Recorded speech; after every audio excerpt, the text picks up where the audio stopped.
Tonight, we're learning more about the three brothers killed in a Brampton house fire. I just keep thinking about the poor children and what their last moments might have felt like. Remembering Alex, Riley, and Cohen, we speak to a friend of their mother, now left to grieve the deaths of her three young sons. Plus, he's just an amazing kid, and a lot of kids are affected by this, and they're very hurt. A 15-year-old boy shot and killed in East York, a 13-year-old charged in his death. The tragedy once again reigniting concerns over gun control. And the snow clearing continues, the city giving an update as their operation ramps up with hundreds of dump trucks moving in to carry some of the heavy lifting. Good evening, I'm Kelda Yoon. A day after a devastating fire in Brampton killed three brothers, we are learning more about the young victims as a community rallies to help their mother. Chris Glover has more. I just keep thinking about the poor children and what their last moments might have felt like. Crystal Mark is grieving the loss of her close friend's three sons. 9-year-old Alex with his infectious smile, 12-year-old Riley described as smart and observant, and 15-year-old Cohen with his witty sense of humor. And I describe them as delightfully rambunctious. They were sweet, good kids. It really is a tragedy when something like this happens. One of the boys called 911 yesterday morning as their Brampton townhouse caught fire with them inside. Their mother, Heather, was dropping their 5-year-old brother off at daycare at the time. Brampton Fire says the three boys were pulled from the home and died in hospital. Peel Police said yesterday no charges were anticipated, and today the Office of the Fire Marshal says its investigation into the cause is only just beginning. The mom posting a heartbreaking message to Facebook overnight, saying she can't stop thinking about her three babies. We've been friends for 15 years, and it's been a long road. And so this is really hard because I literally know her children from birth. Yeah. Tell me a little bit about how you're doing today. It's weird. It's surreal.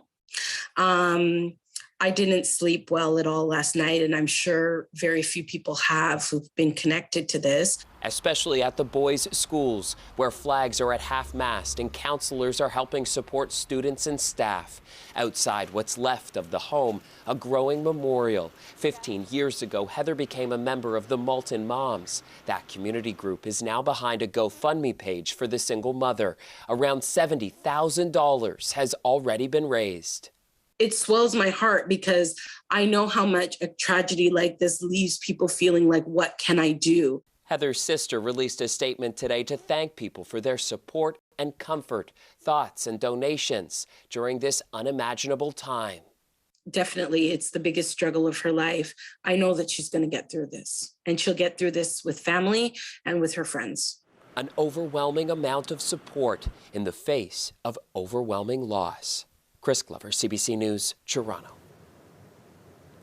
A 15-year-old boy is dead and a 13-year-old boy facing murder charges tonight after a fatal shooting in a parking garage in the Pape and Cosburn area.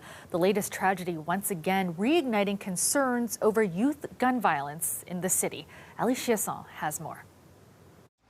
When I heard his name, I just couldn't believe it because I just never thought this would happen to Jordan.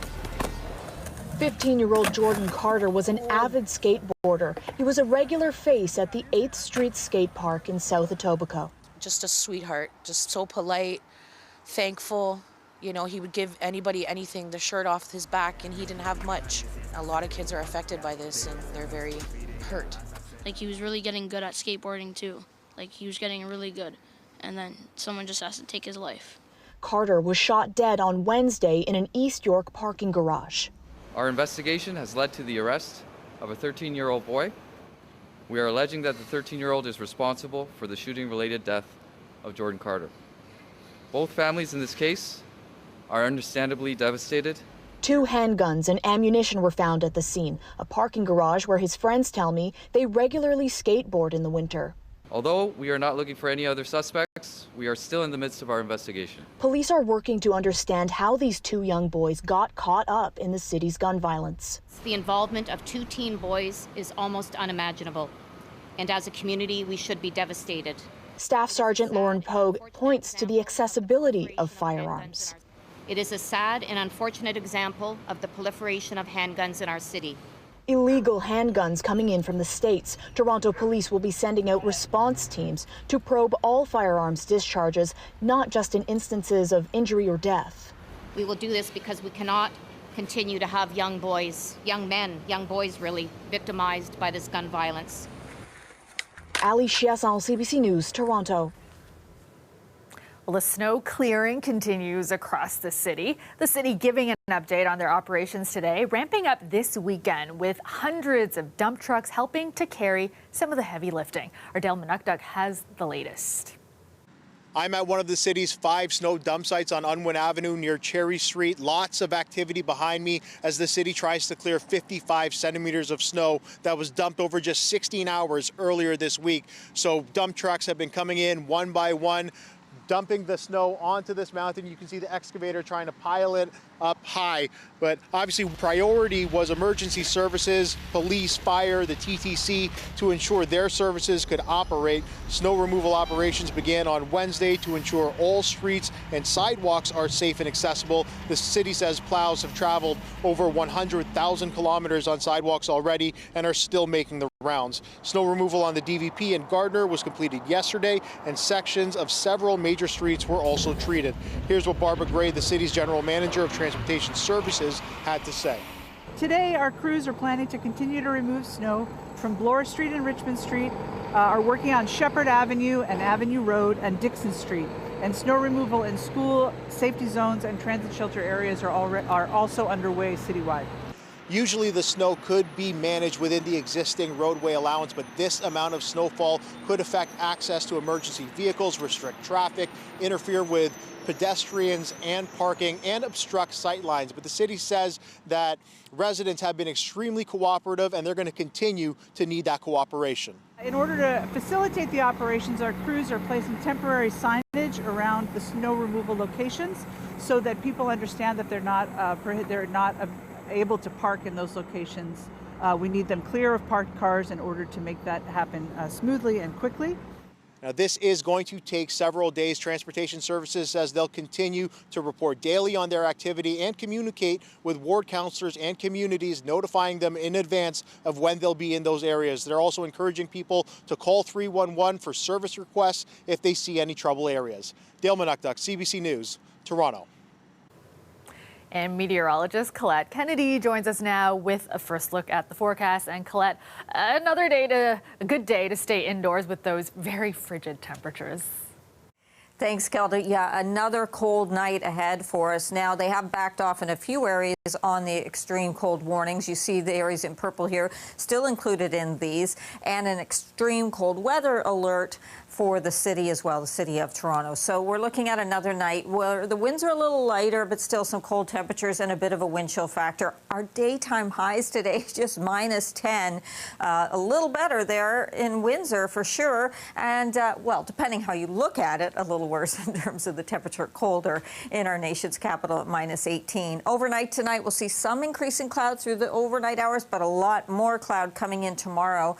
Getting into some flurries close to the lakeshore too as the winds pick up from the southwest early in the day, and then we'll see stronger winds as a cold front goes through, changing direction, and we'll get into some of the lake effect machines cranking up. So that's kind of overnight then Saturday into Sunday morning. Expect some of that flurry activity to make its way into the GTA. A trace to a few centimeters in a few cases, especially to the west, is possible and north of us. -16 tonight. And then for tomorrow, milder than today, a daytime high of -5. Kelda. Thanks so much, Colette. Federal health officials say we may have passed the peak of the Omicron wave, but it will still be a while before our healthcare system is out of the woods. There are early indications that infections may have peaked at the national level. However, daily hospital and ICU numbers are still rising steeply, and many hospitals across Canada are under intense strain. Dr. Teresa Tam says daily case counts, test positivity, and wastewater surveillance are showing a downward trend. Now, she is once again urging all unvaccinated Canadians and those who haven't yet received boosters to get their shots. The Aviva Centre at York University is best known as the home of Tennis Canada, and it's expected to be a very busy place this weekend. While they don't expect to see a lot of backhands or forehands or even an overhead smash, they are expecting a lot of important shots. Greg Ross has the details. That third dose, that booster dose, really does help. And Sudha Cuddy is with Humber River Hospital, one of the partners in a mass vaccination clinic being held here at Aviva Centre on Sunday. While the hope is to administer as many COVID-19 booster shots as possible, they expect to do quite a few first and second doses as well. It took the community a little bit longer to come out and be vaccinated. Every day we've been seeing in the range of anywhere from 100 to 30 to 100 first doses. The community she's talking about is the northwestern part of the city, including Rexdale and Black Creek, an area that has some of the lowest vaccination rates. For many, it's an issue of access. City Councillor Joe Cressy is a member of the COVID-19 Immunization Task Force. He says some people don't have access to technology to book appointments, or they have language barriers, among other access issues. Breaking down those barriers, whether it's to access, whether that's linguistic, technological, even just trust. Those are some of the barriers that we know we need to continue to work to overcome. The plan is to make this clinic as convenient as possible. Obviously, that starts with having it in a convenient location where there's transit access, where there's parking. It's also by having both in-person walk-in appointments as well as appointments made in advance. And they're providing incentives for people to come. We have music, giveaways. One of the big hits from our last event downtown back in December for our kids were the therapy dogs. And so they are making a return to this event. So we've got 6 therapy dogs. The TTC will also have 11 free shuttle buses from 11 different community hubs. And for some added incentive, Tennis Canada has donated 1,000 tickets to this summer's National Bank Open, which will be given away as door prizes. Greg Ross, CBC News, Toronto. Not in my backyard. It's a familiar battle residents have waged against changes in their neighborhoods. But this time, it's coming from a pharmaceutical company at Dufferin and Steeles. The company is trying to put a halt to 2 nearby condo developments, claiming the buildings would pose a risk to national security. Our Angelina King explains. What goes on inside this building is top secret. Sanofi Pasteur is expanding its facilities to create pandemic relief vaccines. A big reason it's opposed to 2 proposed condo developments just across the ravine. It's all happening in Councillor James Pasternak's ward. The pharmaceutical industry is very protective. Pasternak says Sanofi has signed an $850 million contract with the federal and provincial governments. The company's lawyer sent Pasternak and city planners a letter asking for support in opposing the condos for a variety of reasons, including national security. The location of hundreds of new residential units with a 24/7 overlook of its sensitive facilities undermines Sanofi's ability to ensure its ongoing expanding vaccine research and manufacturing facilities are secure, it reads. They have a valid point. I mean, this is a strategic site, not only for Canada, but worldwide. And everything we can do to protect it, I think we have to take those measures. Developer 10 Block wants to build around 800 units in 3 towers. 2 would be about 35 stories tall. It says the project would benefit the public by creating much-needed housing, a new park, and including conservation land. We will continue to collaborate with all stakeholders to achieve a high-quality and appropriate outcome, the Vice President said in part in a statement to CBC Toronto. First Capital Realty is proposing nearly 1,200 units in 5 buildings ranging from 11 to 27 stories. The developer didn't respond to requests for comment. Sanofi didn't agree to an interview but provided a statement saying in part, any potential disruption to production or delivery of these vaccines that go to Canadians and people in many countries worldwide is not acceptable. The bigger threat. This national security expert says the main concern would be foreign governments trying to access intellectual property. For their own use in their home country And when that happens, that comes at the expense of the Canadian company that's developing the technology, and therefore it undermines the strength of our economy. For now, Pasternak says the city is asking the developers to come back with more modest proposals. Angelina King, CBC News. Welcome back. Parents across the GTA have taken to social media concerned over a policy requiring students to remain silent during lunch at school. Public Health says it's an effort to reduce the risk of spreading COVID-19, but some parents tell CBC their children have been disciplined for not complying. Natalie Collada has this story. It's a school staple with new rules during the pandemic that some say has gone too far. It's devastating to see him come home and be so upset. Marika Hanu's 9-year-old son came home in tears after he was sent to the principal's office for talking to his friends during lunch without a mask. I understand that there needs to be measures and we need to be careful, and there are things that, we're living a pandemic. I understand those things, but I think that there needs to be not every measure at all costs. The TDSB says the measure has been in place since September 2020, following guidance issued by Toronto Public Health to safely reopen schools, including encouraging quiet lunches to reduce the potential spread of respiratory droplets. When masks are removed, like during lunch, Toronto Public Health says droplets can spread up to 2 meters or 6 feet. But it's reasoning some worry young children may not fully understand. Because kids lack the nuance and the specificity around like this time, this place, these types of rules that they can really internalize won't necessarily just stay within the classroom at lunch for this year. It can start to permeate out to after school activities, to being hypervigilant, even at home around siblings if they suddenly sneeze, being scared to see their grandparents. A letter sent to parents of one TDSB school informed them that given concerns around Omicron, they are pausing snacks, encouraging parents to instead provide their children a, quote, wholesome breakfast that will last them until lunch. There's equity issues. Not all families can give their children a fulsome breakfast. If a child is hungry or dehydrated, low blood sugar, they might be telling their teachers that they're tired, that they have a headache, both of which are COVID symptoms that will lead to the child being excluded from school. Parents across the GTA have shared similar stories and concerns on social media. Public Health says it continues to balance the risk of COVID-19 while seeking to protect the in-person learning environment. Natalie Collada, CBC News, Toronto. And you're looking at a live shot of the Toronto skyline, partly cloudy tonight with some flurries. The cold streak continues, feeling close to minus 20 in the city tonight. Let's go back to Colette now. And Colette, we will need to bundle up this weekend. Thank you, Calda. Yeah, another cold night ahead of us, as I was saying, and we're headed into the weekend. So a few things to look at in terms of weekend activities. Besides it being a chilly start tomorrow morning, we will be seeing those winds ramping up, especially later in the day on Saturday. That's going to provide some lake effect for the GTA, likely just flurries or kind of a trace to a dusting that we'd be seeing into the snow belt, though, especially once the cold front goes through. There will be more significant snowfall, 10, 15, some cases 20 centimeters.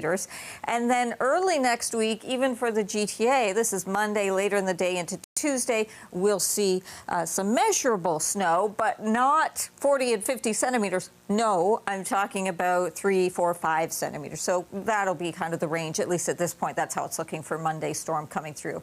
So a look at some of that flurry activity we'll be seeing now into Sunday. Things will begin to calm down. We'll still have some cloud cover around because of the lakes and the breeze, but as it backs off, it's going to be more variable. So a little more sun for Sunday than for Saturday. The temperatures cool a little bit, but in terms of the overnight lows, it's not going to be quite as abrupt or crisp on Sunday morning.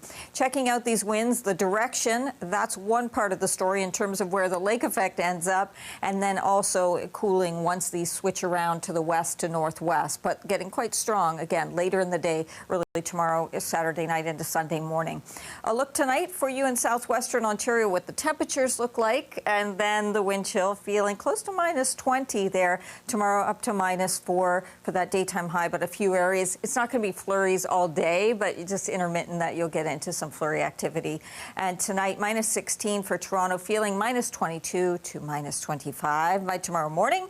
And then, how about this? Yeah, milder than today for sure. We'll pick those temperatures up about 5 degrees in general in terms of what we're going to get for a bonus. There's Sunday. It starts off at -9, goes to -7. That system Monday late day into Tuesday with a bit of light snow. And then just know that Tuesday night into Wednesday, the cold air does return, Kelda. Thanks so much, Colette. Finally tonight, an animal rescue team in southern England had to come up with a unique way to help a dog that had been lost in marshland. Millie, a 3-year-old Jack Russell, had been missing for 2 days before rescuers using a drone spotted her. And with the coastal mudflats hours away from being submerged, the team realized Millie could drown if they didn't do something soon. And that's when someone decided to dangle a sausage from the drone to lure her to safety. The promise of food from the sky helped the dog away from the rising tides and onto higher ground. But after eating half of the sausage, she again escaped to the relatively safer woods nearby. It took 2 more days on the run before Millie was finally found and reunited with her grateful owner. Thank God. That's our show for you tonight and for the week. Thank you so much for watching. Have a great weekend, and I will see you back here on Monday. Have a great night.